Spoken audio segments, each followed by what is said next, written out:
नमस्कार मु सृष्टि आपण मानक स्वागत करुच्ची मो चैनल मो घर रोसई को। आज मुझे सहित वेजिटेबल चिप्स रेसिपी शेयर करने जाऊँगी जोटा है कि बिना पियाज रसुण में आपड़ एमती उत्साह व्रतर बनई खाईपर। एवं वेजिटेबल चिप्स में कौन कौन सब आवश्यक तेज चलते आम देखी ना। प्रथम आवश्यक किसी परिवा भलसे धोई सारिकी एमती पूरा छोट छोट पतला पतला कर काटिक रखी पर नहीं आलू किसी कोबी किसी बीन और किसी पोटल आपन को जेकोसी परिवा सब पसंद आपड़ नहीं पारे जिते परिवा न पे पूरा एमती पतला पतला कर काटिबे जमी छाणिले बहुत जल्दी सीझीज परिवा गुड़ाक। ता सहित ये नहीं किसी रिफाइन तेल किसी बेसन ता सहित किसी हलदी किसी ये नहीं गोटे रेड चिली पाउडर ता सहित गरम मसला आउ किसी धनिया पाउडर आ एठी किसी फूड कलर नहीं जाइए टोटाली ऑप्शनल अच्छी आपड़ जब चाहिए यहाँ स्किप करेंगे। ता सहित ये नहीं किसी स्वाद अनुसार लुण किसी कॉर्नफ्लोर टाक निश्चिंत रूप ने एवं नहीं कि अदा कि कंचा लंकार छेचा आपड़ जदि पियाज रसुण बारे बनवाई चाहते पियाज रसुण को छेचिकी नहीं पारे।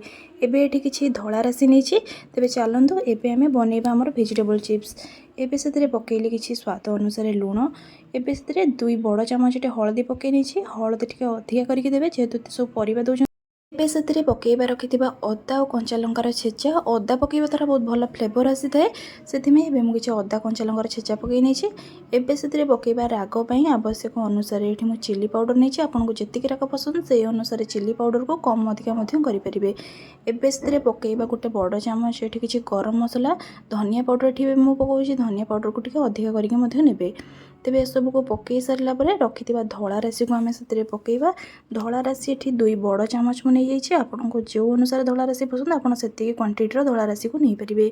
तेबे एबे से रखि कॉर्नफ्लोर को पकईकी आ किसी बेसन को पकईकी भल से आम गोलई नवा। एबे से बेसन और कॉर्नफ्लोर को पकई सारापर प्रथम हाथ में एमती गोलई ने हाथ में गोलैवा द्वारा भल से आमर कॉर्नफ्लोर और बेसन एमती परिवा सहित मिसी जाइए।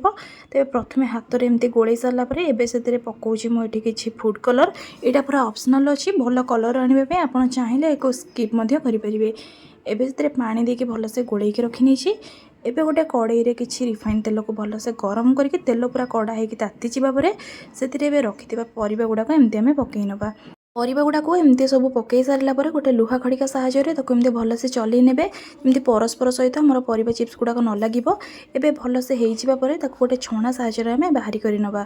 जितेबाला छाणीबे पूरा मीडियम फ्लेम रखी छाणीबे जमी परिवा गुड़ाक भलसे सीझी जाइए भितर। तेबे एबे आमर प्रस्तुत हो जाइए वेजिटेबल चिप्स। केबे थरे आपण माने एई उपाय घरे परिवार चिप्स को निश्चिंत रूप से प्रस्तुत करूँ जेहेतु आम पियाज रसुण पकईने से बिना पियाज रसुण बार गुड़ाक गुड़ाक बनईकी खाईपर। मते कमेंट सेक्शन में जनइबे यही परिवा चिप्स रेसिपीटी आपण मानकु केमिति लगिला। वीडियोटी भल लगी मो वीडियो को लाइक करने सहित मो चैनल को सब्सक्राइब करेंगे। आपड़ ये रेसिपीर वीडियो को आपण फ्रेंड्स मान सहित हो कि रिलेटिव मान सहित शेयर करेंगे।